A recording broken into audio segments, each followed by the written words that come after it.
some very interesting news vis-a-vis Bibi Netanyahu. So the U.S. has released an intelligence assessment. This happened just yesterday, which sheds some insight, I think, into some of the political maneuvering, maybe less so the actual reality of the Netanyahu coalition and its strength in Israel. Let's go ahead and put this up on the screen. So this intelligence assessment, called the threat assessment, raised doubts about whether or not Netanyahu could stay in power. As the CIA director said, a hostage deal was the most practical way to halt, at least temporarily, the war in Gaza. That threat assessment says that Netanyahu's right-wing coalition, quote, may be in jeopardy. Here's specifically the language in the report. They say distrust of Netanyahu's ability to rule has deepened and broadened across the public from its already high levels before the war, and we expect large protests demanding his resignation and new elections. Quote, a different, more moderate government is a possibility. The report also predicted that Israel would have trouble achieving its stated goal of destroying Hamas. Quote, Israel probably will face a lingering armed resistance from Hamas for years to come, and the military will struggle to neutralize Hamas's underground infrastructure, which allows insurgents to hide, regain strength, and surprise Israeli forces. So, Saagar, it's interesting that this was included in this report. Obviously, a very intentional inclusion.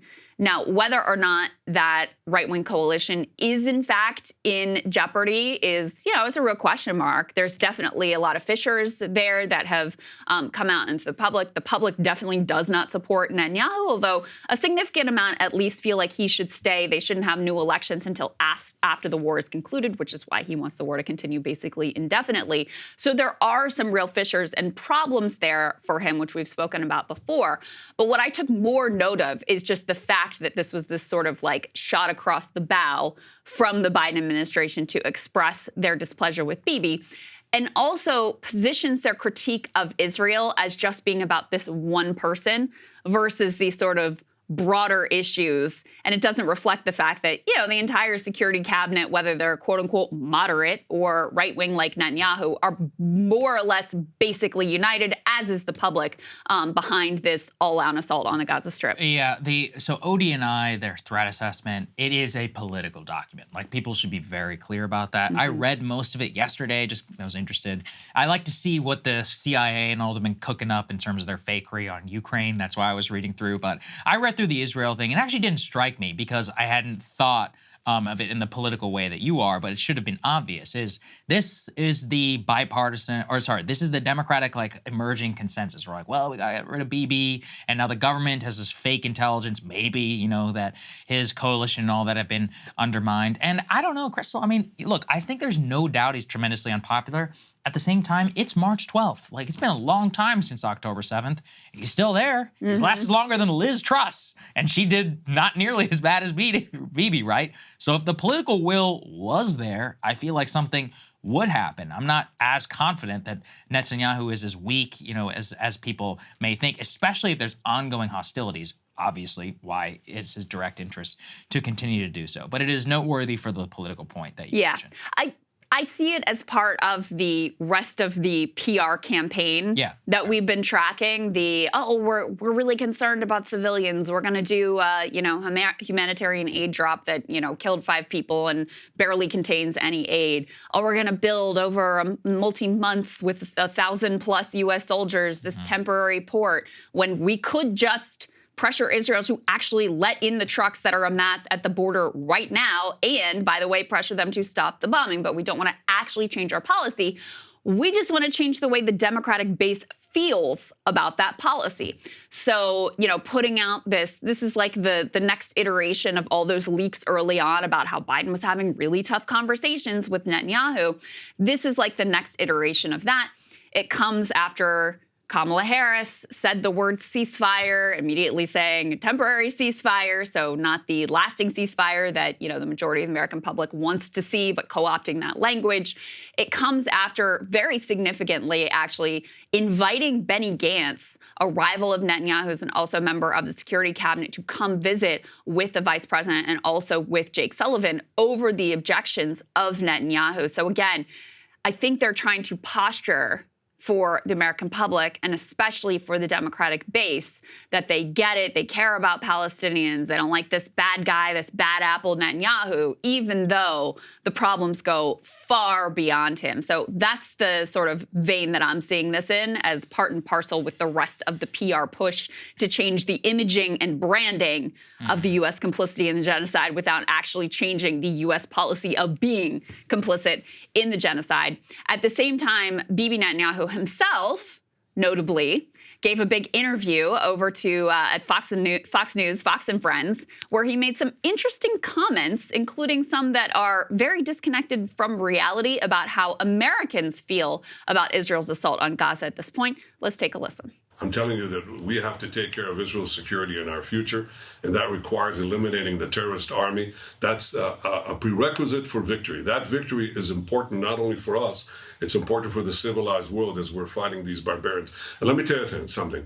You know, I've seen these recent polls where 82% of Americans support Israel in its battle against Hamas. 82%. That's been constant over the last 5 months. So they recognize that our battle is your battle and our victory is your victory. And I'm sure that deep down, everyone in Washington understands that. So, not sure where he's getting his numbers from, that 82% of Americans support Israel and have consistently supported Israel since October 7th. Let's go ahead and put this up on the screen, just put some actual numbers to it. This was quoted by Ken Roth. He says more than half of Americans say Washington should halt weapon shipments to Israel until it stops the assault on Gaza. According to a new poll, many in the Democratic Party want Biden to use some of the U.S. considerable military aid to Israel as a lever. We've been tracking this, of course, Saagar. I mean, overwhelming numbers in favor of a ceasefire, especially among the Democratic base. Huge numbers in favor of a ceasefire. Now we have a majority saying, hey, we should not be shipping weapons until they stop this assault on Gaza. So I don't know where his 82% number is coming from, but it is incredibly fanciful and disconnected from reality.